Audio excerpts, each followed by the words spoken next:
Now back to our story about the missing 11-year-old boy at Surfside Beach. Here's Tracy Bragg. As families take over Surfside Beach for Memorial Day, a desperate search remains following a terrible tragedy just 24 hours ago.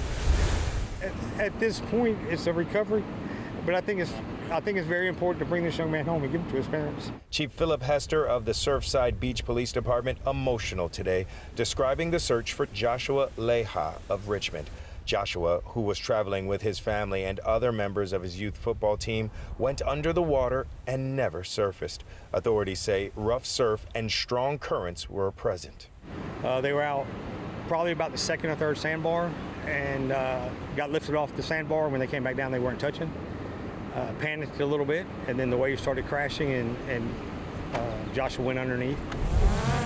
He says within 2 minutes of receiving the call, search crews were on the beach and drones were in the air. Today, crews also utilizing a helicopter and ATVs in hopes of finding any signs of Joshua.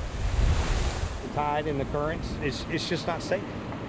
And so if I could have everyone here in a life jacket, but you can look around and pan around with your camera.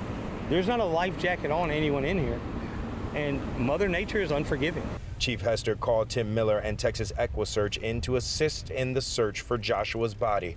Miller says the large amount of seaweed in the water is making this search difficult. And with all the seaweed and with flying the drones and everything, you can actually see that wall of seaweed out there that it could certainly get caught up in. But Chief Hester tells me he is determined to bring Joshua's body home.